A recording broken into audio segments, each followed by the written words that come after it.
Bonsoir à toutes et à tous. On attend que les derniers arrivants prennent place. Merci d'être venus.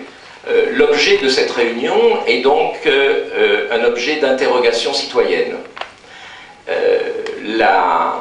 Ce sont en effet les listes, toutes les listes, à l'exception de celle de l'extrême droite, qui ont été sollicitées pour leur demander quel est leur positionnement sur un ensemble de questions que nous avions mission de leur poser au nom du collectif national pour une paix juste et durable entre Palestiniens et Israéliens, ou plus exactement, au nom de 27 organisations appartenant à ce collectif qui ont signé la lettre dont je vais vous lire le passage relatif justement aux questions posées.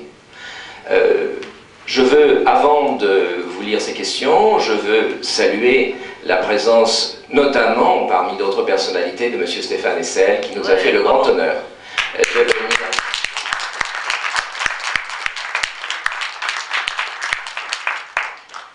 de venir à cette interrogation citoyenne. Donc, je vais vous lire les questions que les 27 organisations ont posées et auxquelles 4 listes ont bien voulu répondre.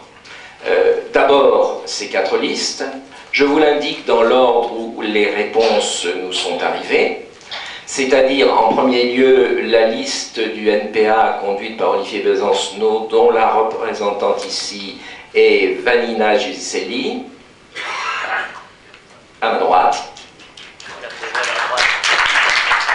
Ensuite, en second lieu, la liste conduite par M. Alain Dollium du MoDem, dont M. Stéphane Cosset, ici à ma gauche, est le représentant. Nous le remercions particulièrement d'être venu à cette réunion. Ensuite, la liste conduite par M. Pierre Laurent, dont M. Yann Brossat, ici présent à ma gauche, est le représentant. Et enfin, venu à plusieurs, et nous en sommes fort heureux, des représentants d'Europe Écologie, dont Françoise Dillmann et Jérôme Glaise sont à la tribune. Nous avons également le plaisir d'avoir dans la salle Robert Lyon, qui est tête de liste sur Paris, tête de liste de Europe Écologie. Cette réunion va se dérouler de la façon suivante. Nous allons d'abord demander aux représentants de chacune de ces 4 listes de faire un bref exposé d'une dizaine de minutes, présentant sa vision générale, non pas du problème de la Palestine en général, non pas de la solidarité avec le peuple palestinien en général, mais sa vision générale de ce que les régions peuvent faire pour résoudre le douloureux problème de ce qu'on a convenu d'appeler le conflit israélo-palestinien. Ensuite, après cet exposé, donc 4 fois 10 minutes, ça va nous conduire à peu près à 3/4 d'heure, on demandera à M. Alain Baron de la centrale syndicale sud pardon, excusez-moi, solidaire, c'est un lapsus peut-être révélateur,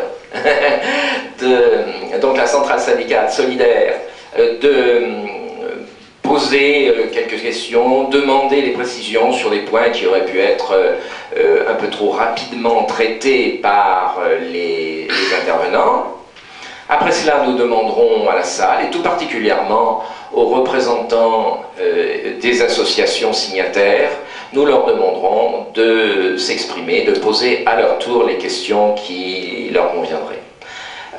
J'imagine que cette séance se terminera aux alentours de 22 heures.